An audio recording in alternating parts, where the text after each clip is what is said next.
to the sky. Look to the sky. How can I make this place a better one for you and I?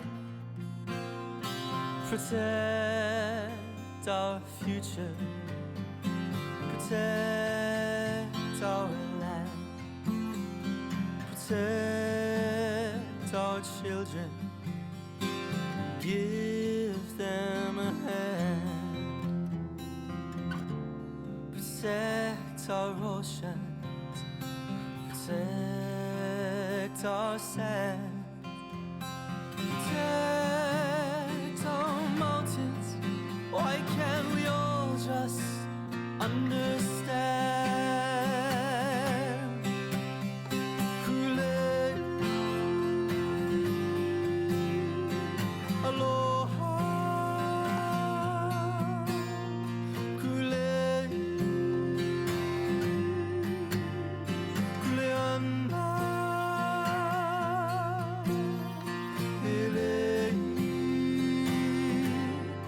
Keiki o ka aina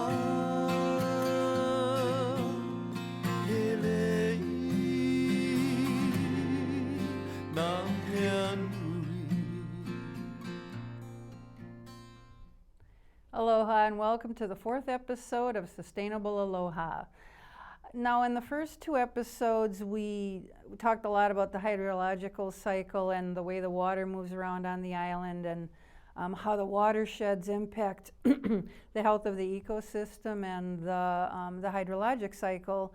And today I have a special guest, Art Medeiros, with the Auwahi Forest Restoration Project, also known as the Auwahi Project, because that's kind of a long name. And he was, before he worked on this project, he was a biologist with the USGS and also the Park Service, National Park Service, for 30 years. So he has so much information that I feel like we could do 3 shows. But what I'm going to do is I'm going to let him speak for himself in a minute. But he has a presentation for us, and then when he's done with the presentation, he's going to tell us about what they've been doing with this project. And then we will get into a Q&A after that. So you're going to find out a lot more about this. Like I said, there's just so much to know. I really appreciate that you're here, Art. And I'm going to let you introduce yourself, and you can bring the presentation in when you're ready. Go ahead, Art. Thank you very much. I guess I'll say thanks, Alana, and, for the opportunity. What Alana said is true. I now run the Auwahi project. I started off as a pure biologist, kind of wanting to know the names of things. And I'm a local boy, and to be honest, I had no idea how special Hawaii was. And so my life for the last 4 decades has kind of been a voyage. And it kind of started off at Haleakala National Park as a biologist there, but I went on the idea of pure study, just like learning the names of things. They used to say, you learn the names of things, but when you learn the names of things, you learn they're all in trouble. And so maybe the next step is wondering if you can do anything about it, or are we just kind of like tourists? We just watch things, or can you actually intercede and do something about it? So the whole last part of my career has been trying to actually do something about it. And I'm from Hawaii, and so I guess that I tell people this is my home. I don't have another place to go. So the quality of my home makes a difference to me. So that's what, and to be honest, that's what the Auwahi project has been about, an opportunity, kind of ecological and a human opportunity to do something. I'll do my little slideshow. PowerPoint. I called it, I didn't know what, it's a little bit corny, but I called it Endangerment and Hope for Maui's Native Forests, because that's kind of it, is that Maui's forests are kind of in trouble. And yet it's not all done. We're kind of the generation that's right there at the cusp, that could do something. Generations after us, I think I've often, generations after us are going to ask that question about, what was the quality of our stewardship? I didn't mean to go way back in time, but you almost can't help but do it in Hawaii. As a local boy, I just didn't know how much Hawaii is kind of a rock star biologically, and that has a lot to do with it. It's the most, this picture like Hawaii in the Pacific, it's pretty much in the most isolated place on the planet. And Earth is only big enough for one Hawaii. And then right at that point, to make one of the most powerful hotspots in the world that makes volcanoes 13,000 feet tall with really distinct windward and leeward sides that have been there for 60 million years. That's all the kind of the elements that have gone to create Hawaii. And the biota that kind of came out of it is formed of things that came we're guessing every 50,000 years, something made it and kind of hit the jackpot. And so I've often said that it's Hawaii's biota is almost like what would happen if Earth's biota had another chance on another planet. It's kind of that different. It's also a land of birds. And, you know, if you're paying attention now, you realize that people are calling this one of the greatest avifaunas, bird faunas, and also one of the greatest avifaunal extinctions, the Hawaiian extinction. We're in the process of that. 50 Hawaiian birds, 50 native Hawaiian birds, only 17 of them are left. Only a few hundred are quote unquote at safe levels. I think and it's a lot of the vulnerability is that they're so isolated that they've really never been exposed to any form of malaria. And so they're extremely vulnerable to avian malaria. And in the past, of course, giant geese and things like a native eagle. I don't think people realize that we had a native eagle here on Maui, or giant geese that couldn't fly, had tiny little wings. And then some of the wonders that still exist today, that's like the alala for me, that are right at the edge. Okay, you know, I think we're talking about watersheds, but this is the context for the watershed, and as a biologist and probably a nerd, and also the cultural connection, I can't help but be involved with these things that are also living within the watersheds. Yes. I like this quote from Aldo Leopold. He's one of my heroes. It's kind of, our tools are better than we are, and they grow faster than we do. They suffice to crack the atom, to command tides, but they do not suffice for the oldest task in human history, to live on a piece of land without spoiling it. And so, you know, if you get nothing else from this presentation, it's probably remembering these maps. This is a pre-human contact map of Maui. So you see the windward side comes in and it makes rainforest over on that side. That's the bulk of the rainforest now where we get our waters from. And then everywhere else was forested with bands of koa or dryland forest. And those are the exact places. It's very easy to kind of remove those places in yellow because they're vulnerable to fire. And originally, you know, this has been lost in history, but there were originally huge herds of wild cattle that roamed Maui. And so the combination of cattle and fire and weeds made this in the next one, non-native vegetation, mostly pastures and fields, is going to be in red. So you can see pretty much that's all that's left is the rainforest core of Pukukui, and then the windward side from like Makawao to Kopo, and then there's some small scraps, and some of those small scraps have been where I've been working with my whole career, because the scrap of forests are unique to those areas. They're not like the green areas. They're completely unique, and that's also the places where Hawaiians lived. Okay, Molokai. Pretty amazing. Lanai, with the Palawai Basin, the giant basin where they raise pineapple now, used to be a home of a koko, and had actually its own bird species that only lived in that area that ate a koko. And I don't know if you haven't seen that kind of like forest loss, this is the Nu'u Kaikinui side. So you've seen Kula where there aren't even any remnants of trees. But in Nu'u and Kopo, there are tiny remnants that kind of show you where the forest used to be. This is the national park at Nu'u, and this is actually the last patch of koa that's on that side of the island, that tiny little patch there. This is the areas that kind of color the land, the ocean red when it rains, you know, and you know, I guess the ironic thing is that these goaches, one of these goaches is called Wo'ala, fragrant uplands.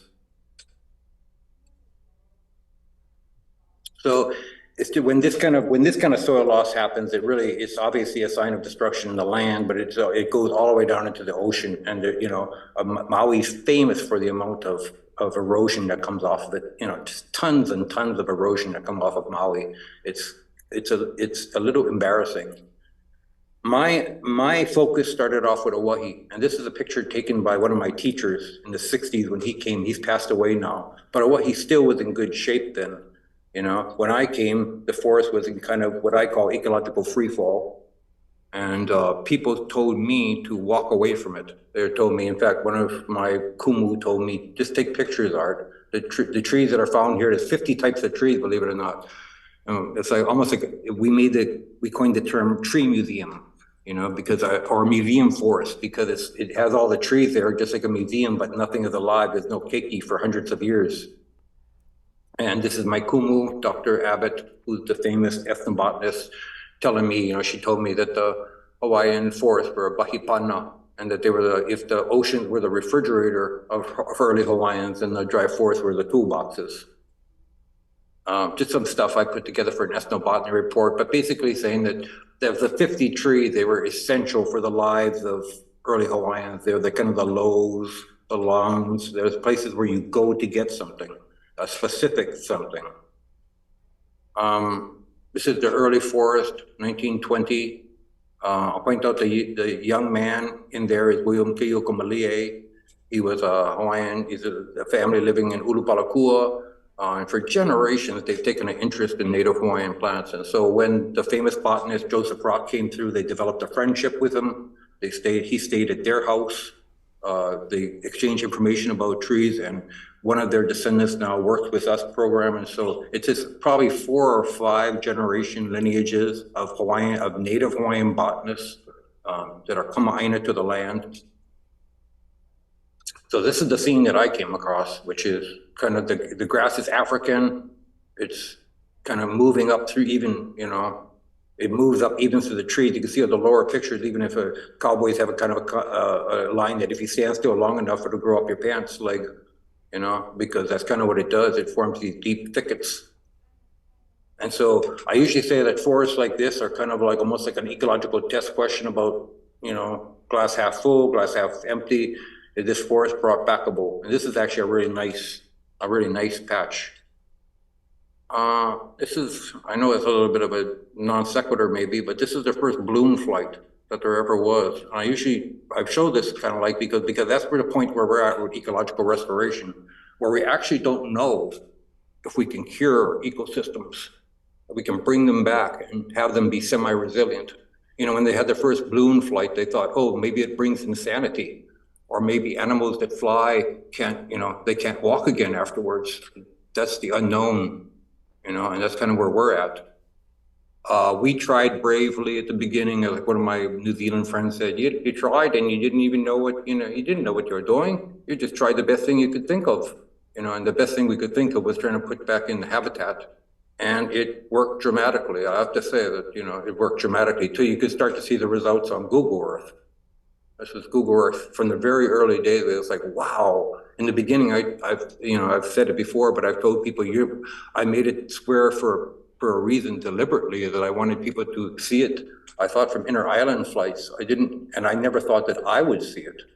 So, you know, people told me that I was hopelessly optimistic at the beginning, and yet I was actually, you know, underestimating the potential of forest to come back. Aerial pictures or drone pictures of the forest. Okay, you know, but the forest is one thing to see kind of cover like this kind of come back, but I'm a biologist, so I kind of need to have a little bit more. I kind of need to have more than the shrubs coming back for me to feel hopeful. I kind of need to have trees coming back, trees starting to reproduce naturally, and that's what happened. Is that the trees, this is just a long list of species that started to reproduce naturally in the exclosure. And I usually say it's like, as an ecologist, it's almost like hearing a heartbeat. I mean, it brings hope. You go immediately from being kind of like, whoa, this isn't looking good, to, wow, this is looking a lot better, let me just tell you. And that's the natural reproduction of seedlings. That's what every ecologist hopes for, you know, and this is Olopua, you know, Olopua babies. For many species, like this is sandalwood on the left, and halapepe on the right. For many species, there's more exposure, there's more babies in some of these 10-acre exposures than in the rest of Maui County. I'll repeat that tiny little 10 and 20 acre enclosure that does more natural babies, not babies we planted, babies that came up by themselves, than in the rest of Maui County. And that just, to me, it just reminded, you know, first of all, I guess it's hopeful. And second of all, it suggests that even if we cannot restore everything, maybe we can make parks, you know, what they're calling New Zealand sanctuary forests. You know, if everything is beyond us, then maybe something is within our grasp. Some of the exposures from the air. The first one is on top, the top left, and then we went down to the bottom one, and then the newest one is off and to the right, and then with the Paul Simon had a concert, and so there's a little patch of trees that will be protected with his money. It's already in full scale prep for that. I mean, for me, it's really dramatic because we just, you know, I used to think that fences were, I still think fences are really ugly in a way, but in a way I tell people they're almost like time machines, you know, especially in the right context and in the right thing, they kind of march you back. I'm an expert in dry forest. I'm kind of thought to be one of the Hawaii's most experienced people with dry forest. The forests that are developing in Auwahi are sometimes quite new for me. I mean, because they're kind of like in a health mode instead of a decline mode. So talking about does forest restoration equate to aquifer restoration? I think most people would say if you bring back the forest, you're bringing back the watershed, it helps, and that's an intuitive thing, but hydrologists don't really go for it without data. And so there was an opportunity at Auwahi to kind of like explore that, like right inside, kind of right outside. And so that's what we started to do. You know, it started off us with putting our hands under the grass and saying, wow, the grass outside is really hot, you know, and it's dry. And then and then underneath the leaf litter inside, it's really wet and it's cold. And one little boy told me, oh, it's cold like a refrigerator. And I put my hand underneath it. I said, wow, it is. And it's really wet. And so we started doing really simpler tests, looking at hydrophobicity, how water acted, you know. And then we did more elaborate ones where we put out irrigation systems inside and outside and basically dumped water, you know, imitating Kona storms, like kind of like the one we just had, you know, of like 2 hours, 4 hours, 8 hours intensity where we dumped water on the area and then with these little tubes in the middle, the little PVC tubes, they have probes to go down 1 meter where we kind of watched the path of the water as it went down. This is actually setting things up and still doing hydrophobicity, so this is earlier than that. But actually, that's John Nemo, one of the best hydrologists in the world. You can't see him here, but with the blue shirt. And once again, our site. And take-home messages is published, and it's highly significant. And I'm not going to focus on too much of the data, but the bottom is that water accelerated, really rapid inside the forest, dark green, far left, 15.8. Water accelerated down to the lower areas, and in the top area they kind of like stalled, and the amount of water was much greater than, so basically water had now a way to get through the top layers and into the forest, allowed it to penetrate. And as John Nimmo said, this is a component of aquifer recharge. This is a critical component of aquifer recharge. He also noted that it's really odd that the grasslands seem to be almost like blocking water. There was almost this is not just a physical, this is like a chemical physical effect that the water was seeming to block all the water and channel it off the top. We made 2 papers. You can send me an email if you want a copy. So I always talk about people, and because I guess it's my greatest discovery, is that I had a feeling that the forest could come back. You know, I mean, if we could do the right kind of thing. I guess what I always tell people is that I'm surprised by the community response, because when I started this, I really wasn't sure that people cared or not. But part of restoration is planting a lot of plants. We've planted 100,000 plants at Auwahi so far, and it takes people to do it. And so we needed people, volunteers. And so it's actually working with people over the last 25 years at Auwahi that has really changed me as a biologist. Changed me to believe that people have the potential in them to be stewards of the natural environment. I mean, maybe that's not surprising to some people, but it was surprising to me that they have a realistic and that there's the real care there, and it's almost, the care there is like something that I hadn't seen before. So that's kind of what our groups are about. I show a lot of pictures like this. The amazing thing is how many pictures like this I have. Because almost every time I go out there, oh, I like this one. Education is the most powerful tool that you can use to change the world. And I see it in people that, wow, not only do they want to do it, but maybe they see that, wow, maybe I could do this for a living. I have a special affinity for this. I'm local, I'm from here, and I'd like to be an expert in the land too, as well as a steward. So I see. Also, I think sometimes it's just getting people connected to nature, like putting them in places where they have direct exposure, because our lives, let's face it, a lot of times our lives don't connect us to wild nature. And so sometimes when we walk out of places like that, I think people feel like they're going from the past back into the present, and I think it has an effect on people, just gathering seeds that are part of the process. And I also think it, okay, corny, but it also has an effect upon how you view your fellow person. Because if all you're looking at is the person across from you in traffic, that's not easy to think of that person as really a member of your community, if you ask me. But when you go out with people and you try to do something for the good of it, I think it really changes people. I think it has this really effect on people. And I'm not, I could be like a cheerleader type, but I'm not actually. It's something I really have turned as a biologist is something I really believe now. It's really hopeful. It doesn't mean we're going to make it, but I think it means there's really big hope. This is Ainoa and Kala'au. It's a couple years ago, so she's older than this now. But this is the great-grandson of that man in the black and white picture. So that was William Kaiokamali'i Sr., and his son was William Kaiokamali'i Jr., and his son was Ainoa Kaiokamali'i, whose son was this man here. And that's his daughter there, who's teaching. And so I often tell people I feel honored to be part of the canoe. So I guess that's what I wanted to say today. Maybe I went on a little too long. I hope I didn't.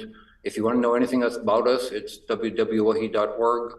If you want to send me an email, it's artcmedeiros@gmail.com. And I just want to thank Alana for the opportunity.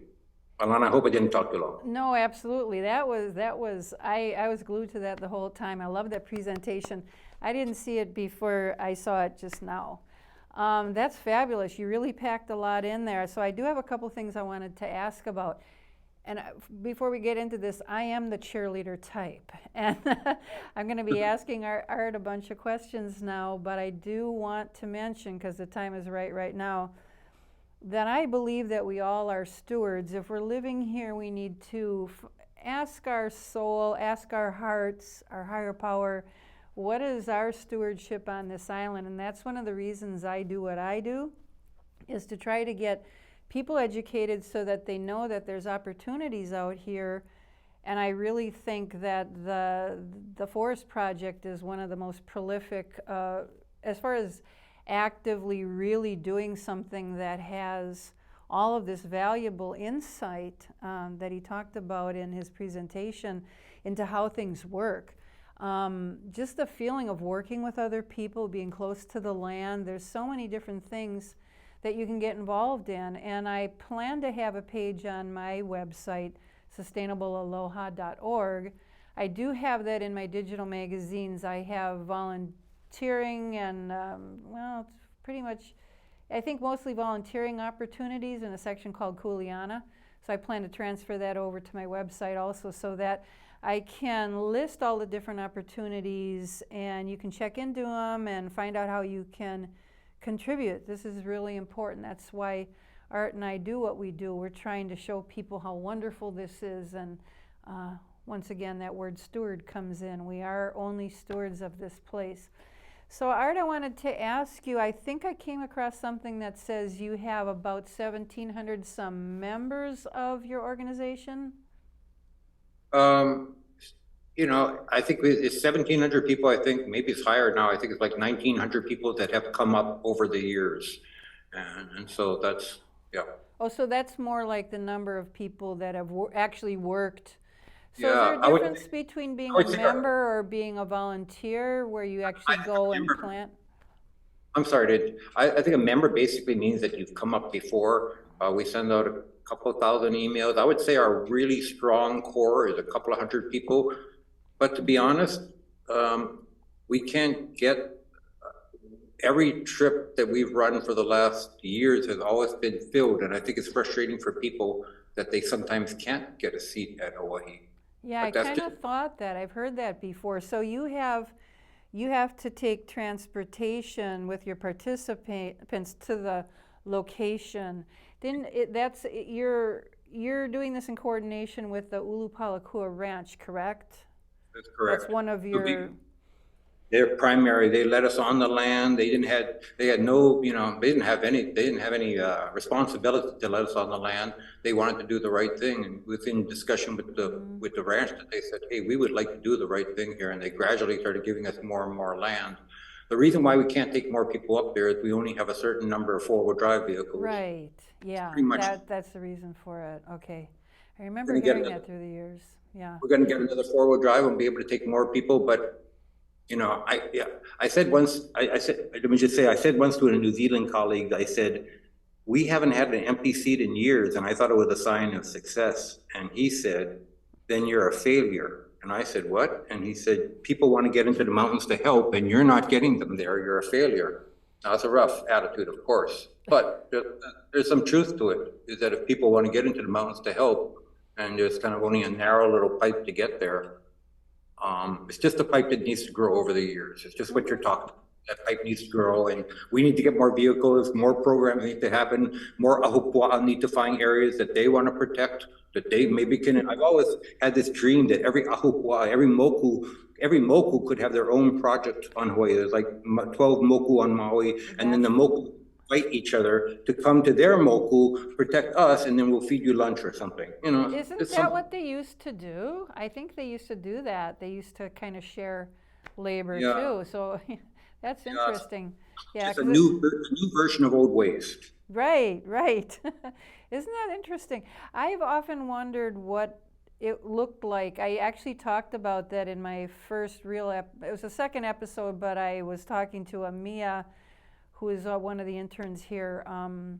She participates in film festivals, and she created one that was just beautiful, and she's showing herself going through a thinking process about, I wonder what it was like before people came here, and just living close to nature. And I feel like you did a pretty good job in that presentation, and if you check out his website, you'll also see more information on that. What things were like when before people came here. And I believe I saw on your website somewhere that it was basically all trees, and birds were the main Animal. Yeah, I didn't know if I should say animal on the island. So and I know that there's different thoughts about when I took Hawaiian history at the college, and they say that it's kind of in dispute as to when people came here, what time periods, but nonetheless, it started out, it was all trees, and then you're working on a dryland forest. That's what I had to figure out when I was looking at your website, because I often think about the rainforests and how the water, and you showed the maps where the rainforest has diminished, and you talk about how the dryland forest. I want to just clarify, when you were talking about the wild cattle, were they here before people came here, or just way early on? The first, both Cook and Vancouver, both introduced wild cattle when they came here, cattle and goats. Okay, so they brought all that, and then, so you're saying the dry land. The one thing for people that aren't in the know on this is that we have, I believe, 5 climate zones in Hawaii, and we have, that's why you can go from rainforest in one area, and then you got desert in another area. Like technically Kihei, even though there's springs and aquifers underneath and there's streams, that area does not really receive rain. That's really a desert. And then you're just up the slopes from there. So yeah, I mean, we have these different weather patterns and climate zones. And so the dryland forest, is that, do you know what climate zone that is? Well, I think a lot of this is interpretation of the same facts. I mean, we'll agree on facts, but differ on their interpretations. Sometimes I think that the word dryland forest is kind of used because the only place where these forests are left are in kind of scrappy areas. I mean, in other words, kind of the rock piles of the world of Hawaii. Plants have the most advantage and the least fire. So that's where sometimes they call these patchy areas dryland forests. I think I like leeward forests because they're everywhere from Koa to Makawao. And so the great forests of Makawao, which were great koa forests, there were great koa mills in Makawao that cut up koa for years for people to use in houses. Yeah. You know, those are leeward forests. So the leeward forest probably was how many types of forests? Maybe 6, in my opinion, as an ecologist, maybe at least 6 or 7 distinct forests, from Wili Wili to Kauaia to Koa. So the life zone business for me breaks down a little bit, especially if you're looking at pre-contact ecosystems. I'll call them leeward forests and maybe end it. Leeward forest. See, I got to get used to using leeward and windward, and I learned that by watching some of your stuff. A lot of times people, now I just hope we don't cringe when I say this, but that strip, that's the lower part, I think, of the Thompson Ranch, which would be just down Mackay from your project going towards Kihei. People think, oh, that's just junk. We're just going to develop that and so on and so forth, and it isn't. You know, hearing what you have to talk about really lets us know how prolific that used to be. And what I think is amazing is what you found out. And like you said, you had people saying, oh, you don't know what you're doing, or, you know, kind of like you bit off more than you can chew. And I always say, well, people say that to me all the time. And I say, well, how do you eat an elephant? One bite at a time. It takes really patient people to do these kinds of things. But what I thought was really interesting was the things that you've learned along the way. And I appreciate the fact that you're a biologist, so you keep it all scientific. And I heard you say a few things there in your presentation. But you did discover that the water flow changed based on the things that were planted there, as opposed to the water flow with the invasive species. And I don't know if you want to elaborate more on that. I just thought that that was really an important aspect of what you've discovered, because I personally think that has future or transferable applications for other things, for people to understand that it's the root systems and it's the way the water flows that makes something invasive or non-invasive, that before people got here, the water was flowing very nicely. And we've done, this is where I'm always, as an activist, where I'm always trying to direct things, is that we've impeded all of this, the way the water flows. And I know that some things that people plant, such as the African violets, those pretty orange ones that they plant everywhere, evidently their root systems hog all the water. And I know that in the rainforests, the root systems and the water transferring in the ground and coming back out and evaporating is all really important to the hydrologic cycle. So that's why I was really interested in that. And I wondered if you said you were using irrigation to do that test. I'd like you to elaborate, if you can, a little bit on how you irrigate this. Is it just allowed to be natural, or do you have to sometimes augment the irrigation process? Well, I'm sorry if I was confusing on that. That was a test. We have monitored it to watch natural storms, but that hasn't been published. What we published on is, when I said irrigated, is that we dumped like all this water in both areas simultaneously and then watched the path of the water going down. So that was a one-time experiment. Mm-hmm. Oh, okay. So you normally don't irrigate. This is a did you find that it's self? No, we don't. No, we don't. That was actually one of our very first tests, was figuring out, you know, whether we like you said, we've learned a lot. We've learned so much. One of our very first tests is, do we need to water? Because everybody said if you don't water Yeah. it, you'll die. Yeah. And there was actually no statistical difference between whether we watered or not. And there was a slight difference, but it wasn't statistical, and it wasn't enough to carry water for sure. And so that was a really big point in getting across there. The hydrology, I think, we got into the idea that could the plants grow? They grew. Could the trees come back after hundreds of years? They came back. And then the hydrology was like, well, in fact, that John Nimmo was the one who said, Art, these things don't happen in decadal cycles. They don't happen in 10-year cycles. They happen over hundreds of years. So I would be very surprised if there's any difference between the inside and the outside. And he's the one who said, I've never really seen an area like this, so where there's been such a difference between the area inside and outside, and it's been so recent. So he said, I kind of learned something here, is that hydrological cycles start to adapt very quickly to what goes on them. Yeah. And so I guess I took that as a real victory, right? Because he was the one who said, look, there's going to be no difference inside and outside. It's only been, 20 years. It was a victory. It was I believe the body, it responds to, like, it's pre-programmed to be healthy, and as long as you're not damaging it, it'll do what it needs to do. It's pre-programmed to take care of itself, and it looks like, to me, this is my observation, is that the ecosystem is the same way. It's like, oh, this is what we're doing now, and it's like when you were talking about the seedlings just showed up. That's amazing. I did notice that I have your Facebook feed on my Facebook, and I recommend everybody get that feed on there because they regularly post what they're working on. So your Facebook page would be, is it just Auwahi? Is it the full name to find it on Facebook? It's actually my name, but you can probably find me. Oh, okay. I keep my own Facebook page, but I mean, my Facebook page, I put Auwahi pictures on. I actually put the photographs. So that's what I got on my Facebook feed. Okay.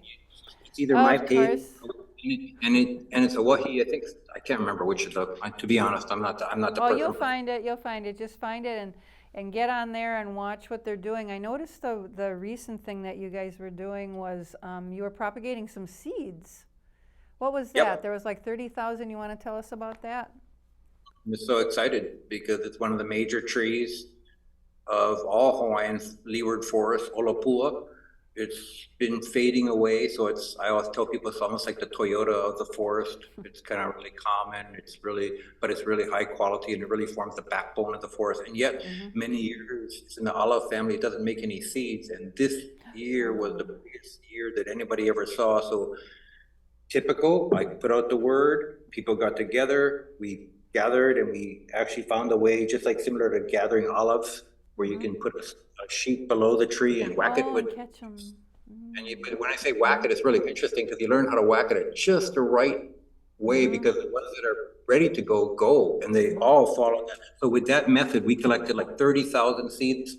They're all now kind of germinating, and I'm hoping to get 15,000 to 20,000 babies out of them and plant them in the next year. So, I don't know, maybe that's nerdy of me, but having 50 or 20,000 Olapua, considering that's several times more. There's probably several thousand Olapua trees now. So we're going to be like multiplying the population by 6 and putting them all in the same place. So in a way, that's plants kind of starting to recombine, have sex naturally, pollinate themselves naturally, and it's actually jump-starting life.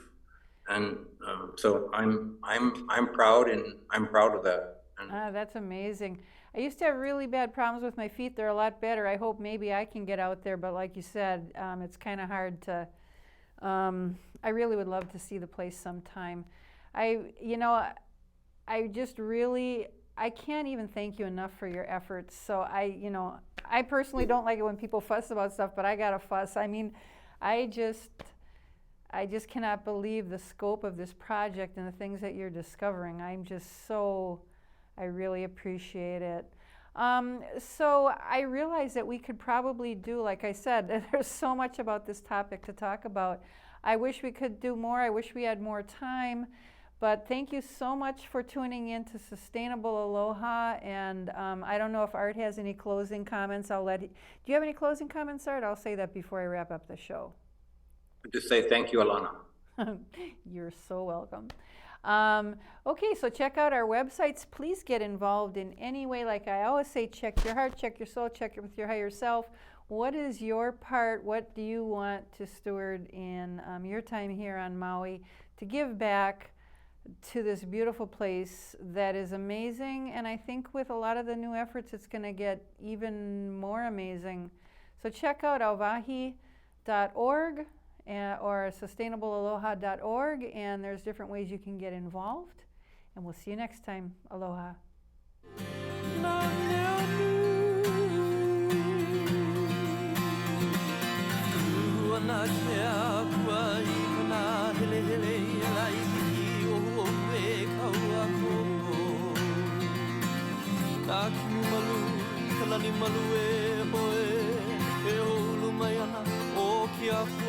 Kona mau ka hua mako